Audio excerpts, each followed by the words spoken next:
Sir. Good morning everyone. आप सभी ने 20% वर्क का एंजॉय किया है। आप सभी देख रहे थे डॉक्टर पटेल सर को। वे इस उम्र में भी, उनका उम्र है अभी 53, और उनके जज्बे और उनके वर्कआउट को देखते हुए मैं कहता हूँ वे 25 साल के साथ 28 ईयर का एक्सपीरियंस रखते हैं। आप सभी ने देखा उनके वर्कआउट को। मैं तो काफी खुश रहा और बहुत अच्छे से वर्कआउट किया हूँ, पसीना मेरे शरीर में है। और इसके बाद रिजल्ट, टेस्टिमोनियल के रिजल्ट आपने सुने। चांदी पटेल मैम का सबसे पहले रिजल्ट आया, पश्चात श्री जी आर जांगड़े सर के द्वारा अपना रिजल्ट बताया गया, वह बताया गया, और अंत में श्री नंद कुमार चंद्रा सर के द्वारा अपना रिजल्ट बताया गया। आप सभी ने देखा कि इस फिट कम्युनिटी को अपनाते हुए इसमें जो समय समय पर कोच के द्वारा जानकारियां दी जा रही, उनका पालन करते हुए पूरा 1 घंटा वीडियो ऑन करके उन्हें अपने सेहत को ठीक किया हुआ है। मैं भी इस कम्युनिटी का मेंबर हूँ, सीनियर वेलनेस कोच। मेरा नाम विनय कुमार मानिकपुरी है। मैं पेशे से गणित का व्याख्याता हूँ जसपुर जिले में, और अभी वेलनेस कोच। तो आज मैं आपके सामने एक ऐसी बीमारी के बारे में बताने जा रहा हूँ जो आजकल यह आम बीमारी, खान पान, अनियमित जीवन शैली और भागम दौड़ की जिंदगी और प्रदूषित वातावरण में हम सभी इस बीमारी से लड़ रहे हैं। तो इस बीमारी से लड़ते लड़ते कैसे विजय प्राप्त की जा सकती है, उसकी जानकारी मैं स्लाइड के माध्यम से आप सभी के सामने प्रस्तुत करूंगा। आदरणीय योगेश सर से मैं निवेदन करता हूँ, स्लाइड शो करेंगे। आज का मेरा टॉपिक है अस्थमा। आप सभी जानते हैं, अस्थमा के बारे में सुने भी होंगे। यह श्वसन संबंधी एक बीमारी है जिसमें सांस की नलियां में सूजन आ जाता है। योगेश सर स्लाइड शो करेंगे।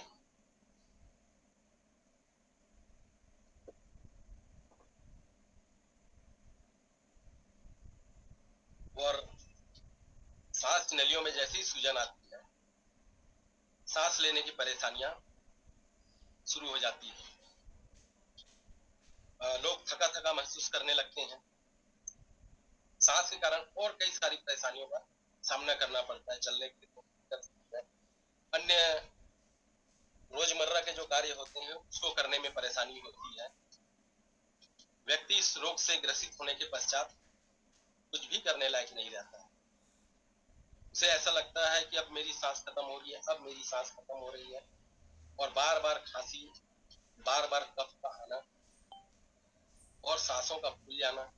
और इसके साथ भी जब शरीर एक बीमारी का घर बन जाता है तो उसके बाद धीरे धीरे उस बीमारी को ठीक करने के लिए हम रासायनिक दवाइयों का प्रयोग करते हैं, और धीरे धीरे अन्य बीमारियां भी हमारी शुरू होती जाती है। एक बीमारी को हम ठीक करने के लिए दूसरी दवाई लेते हैं, और वो दवाई के कारण हमारा शरीर अन्य रोगों से प्रभावित हो जाता है। तो इसी को देखते हुए हम आज अस्थमा के बारे में चर्चा करेंगे। Next slide sir.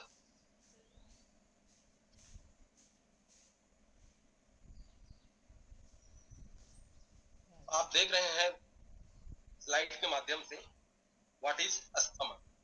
तो अस्थमा एक सांस संबंधी बीमारी है जो हमारे फेफड़ों को प्रभावित करती है। यह एक क्रोनिक कंडीशन, मतलब ठीक नहीं होने वाला, एकदम गंभीर बीमारी है। या कभी कभी आपको स्वस्थ भी रखता है और कभी कभी मेडिकल ट्रीटमेंट की ओर भी आपको अग्रसित करता है। आप देख रहे हैं चित्र में नॉर्मल लंग्स दिखाई दे रहा है और अस्थमैटिक लंग्स दिखाई दे रहा है। नॉर्मल लंग्स में देख रहे हैं आप लोग, मसल पूरी तरह से सामान्य स्थिति, रिलैक्स्ड स्थिति में है, और इसकी श्वास की जो नली है वो सामान्य स्थिति में दिखाई दे रही है। बलगम है वो भी सामान्य है, पूरी तरह से उसकी मात्रा कम है।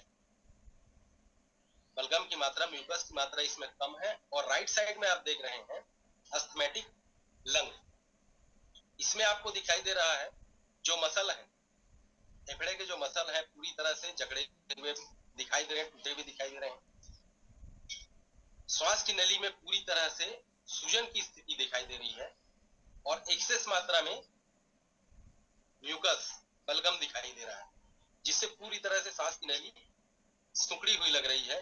और ऐसी स्थिति आने पर रोगी व्यक्ति को सांस लेने में बहुत परेशानी होती है। सांस लेते समय गले से घरघराहट की आवाज आती है, सांस फूलने लगता है और वह अन्य कामों को करने में असमर्थ रहता है। Next slide sir. अब हम देखते हैं टाइप्स ऑफ अस्थमा। पहला है इंटरमिटेंट। इस प्रकार के अस्थमा में अस्थमा कभी आता भी है और कभी जाता भी है। हम सांसों की जो घरघराहट की आवाज है उसको महसूस भी करते हैं और महसूस नहीं करते। दूसरा कंडीशन है परसिस्टेंट। इसमें कम, मध्यम और अत्यधिक सांस की तकलीफ होती है। श्वसन रोग के विशेषज्ञ बताते हैं कि आपको किस तरह की तकलीफ हो रही है और कैसे आप इससे बच सकते हैं और समय समय पर आपको वो ट्रीटमेंट भी देते हैं। Next slide sir. अब आपको पता कैसे चलेगा कि अस्थमा के लक्षण क्या क्या हैं? कैसे आप पता कर सकते हैं कि हम अस्थमा से ग्रसित हो चुके हैं या ग्रसित हो रहे हैं? तो पहला जो लक्षण है कांस्टेंट कफ, मतलब बार बार आपको बलगम आना, खांसी आना। दूसरी स्थिति है बार बार आपको छींकते रहना होता है, कंटिन्यू लगातार छींक आती रहती है। तीसरा है एलर्जी। एलर्जी की समस्या होने लगती है, शरीर में खुजली होने लगता है, खांसी आने लगती है, सिर में खुजली होने लगेगी, त्वचा में कई सारे दाने निकल जाएंगे। नेक्स्ट है चेस्ट पेन, छाती में दर्द होना। अगला है थकावट महसूस होना, हम पूरी तरह से थक जाएंगे। और नेक्स्ट लक्षण है उसका कॉमन कोल्ड, सामान्य सर्दी के लक्षण इसमें नजर आते हैं। और सोते समय परेशानी होती है, नींद खुल जाती है, ढंग से सो नहीं पाते। और सबसे अधिक समस्या होती है सांस लेने में कठिनाई, ब्रीदिंग समस्या, difficulty of breathing. Next slide sir. अब हम अस्थमा के कारण, उसके निदान के बारे में जानेंगे कि कारण क्या क्या है। तो सबसे पहला जो कारण है वो है प्रदूषण, पॉल्यूशन। आज हमारी पृथ्वी पूरी तरह से अनेक रसायनों और धुआं के कारण प्रदूषित हो चुका है। दूसरा कारण है स्मोकिंग करना। यदि आप स्मोकिंग नहीं भी करते हैं और स्मोकिंग करने वालों के आसपास में रहते हैं तो भी यह समस्या से आप ग्रसित हो सकते हैं। हाउस होल्ड केमिकल्स, आजकल हम घरेलू केमिकल्स का बहुत ज्यादा उपयोग करते हैं, कई बार अगरबत्ती का, परफ्यूम का, पेंट का, जिसमें केमिकल की खुशबू आती रहती है, वो हमारे लिए क्या है, हानिकारक है। नेक्स्ट है अनुवांशिकी। अनुवांशिक तौर पर भी यदि आपके घर के कोई सदस्य यदि अस्थमा से ग्रसित है तो भरपूर संभावना रहती है कि आपको भी अस्थमा होगा। फैटी फूड का यदि आप उपयोग करते हैं, आजकल पिज्जा, बर्गर और बहुत सारे ऐसे जंक फूड हैं जिसको हम तुरंत प्राप्त कर लेते हैं और खाना शुरू कर देते हैं। व्यस्तता भरी जिंदगी में ऐसे फूड का सेवन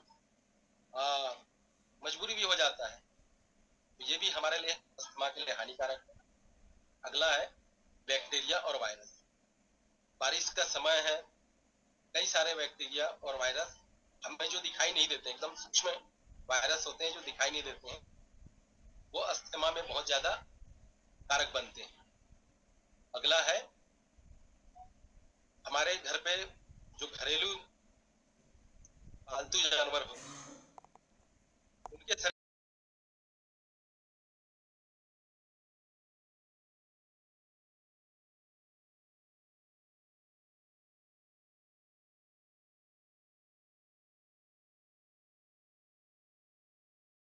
सड़कें हैं आजकल पूरी तरह से प्रदूषित है। हम यदि पैदल चलते हैं, गाड़ियों में चलते हैं, बस में, डस्ट का सामना हमें करना करता है।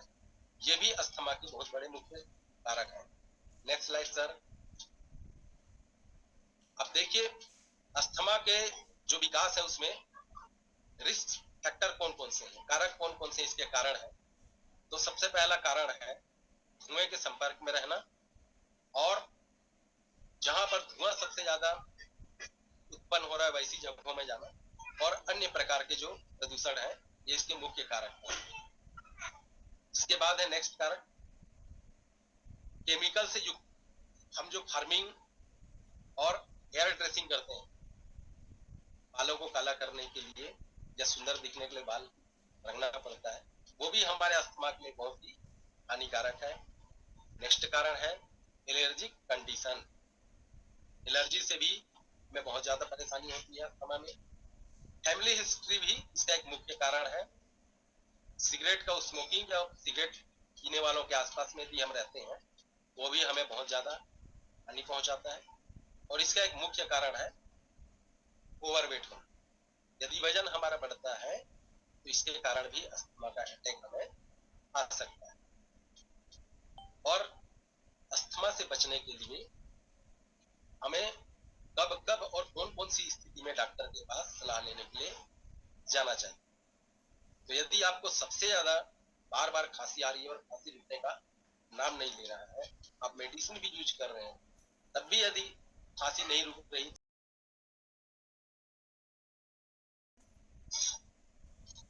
आपके गले से यदि सीटी की आवाज आ रही है, घरघराहट की आवाज आ रही है, आपको स्वयं को सांस लेने में तकलीफ हो रही है, तो भी आपको डॉक्टर की सलाह लेनी चाहिए। चेस्ट जकड़ा जकड़ा सा महसूस हो रहा है, सांस लेने में परेशानी हो रही है, शारीरिक रूप से खांसते समय शारीरिक क्रियाओं पर विपरीत असर पड़ रहा है, बार बार फीवर आ जा रहा है, और संक्रमण जो है बार बार बढ़ रहा है, विशेषकर ये सांस नली का जो संक्रमण है बढ़ रहा है, तो उस कंडीशन में आपको डॉक्टर के पास निश्चित रूप से जाना चाहिए।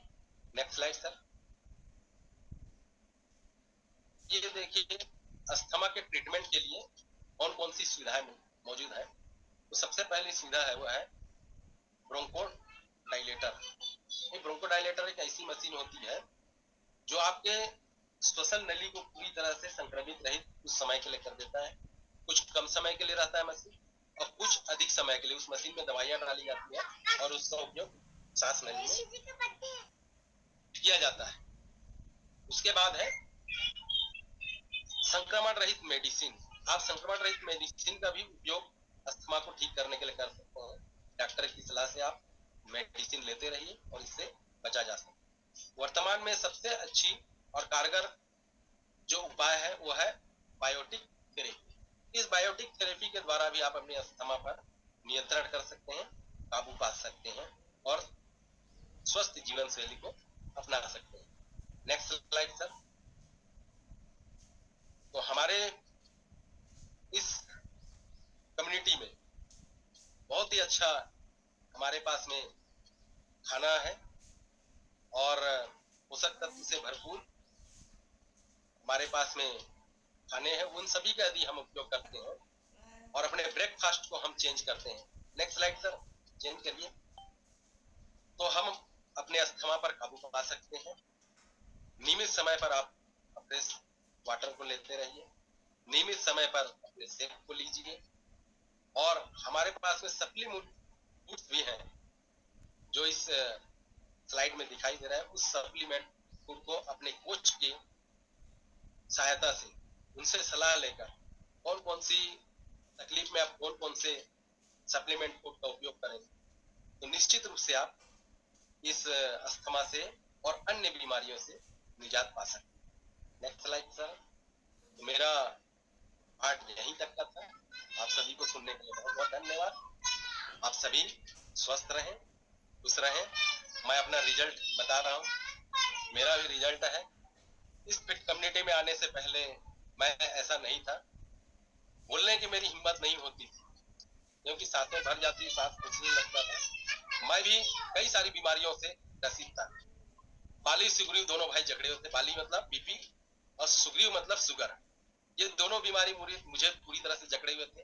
थायराइड से मैं ग्रसित था और अस्थमा मुझे इस तरह से परेशान करके रखा था, मेरी ना तो खड़े होने की हिम्मत होती थी, ना बात करने की हिम्मत होती थी, ना मैं चैन से सो सकता था, न लोगों से बात कर सकता था। तो मैं अपने जो वेल विशर हैं उनको बहुत बहुत धन्यवाद देता हूँ, इन्होंने मुझे हैप्पी टू हेल्प का लिंक दिया, 3 दिन का ट्रायल क्लास दिया। मैंने टेस्टिमोनियल के रिजल्ट को देखा और प्रभावित हुआ, और मैंने सोचा कि यही एक कम्युनिटी है जो मुझे ठीक कर सकती है। और मैंने 1 घंटे तक नियमित रूप से वीडियो ऑन करते हुए मॉर्निंग क्लास को ज्वाइन किया। 1 सप्ताह में मुझे रिजल्ट प्राप्त हो गया, जो थकान थी मेरे शरीर में पूरी तरह से गायब, सांस लेने की जो दिक्कत थी पूरी तरह से खत्म, बीपी और शुगर के कारण शरीर में जो सुस्ती रहती थी वो भी धीरे धीरे गायब। 1 साल से मैं इस अमेजिंग फूड का मैं उपयोग कर रहा हूँ और पूरी तरह से एनर्जेटिक, हैप्पी महसूस करता हूँ अपने आप को। ये मेरा ड्रिंक है, फाइबर कॉम्प्लेक्स एलॉय और सिंपली प्रोबायोटिक। इसको मैं डेली यूज करता हूँ शेक पीने से पहले, और पूरी तरह से तंदुरुस्त। मेरा परिवार भी इसका उपयोग कर रहा है, मेरे बच्चे डायनोसेक है। Thank you fit community, thank you my coach, mentor और आदरणीय श्री अशोक जान, धन्यवाद सर।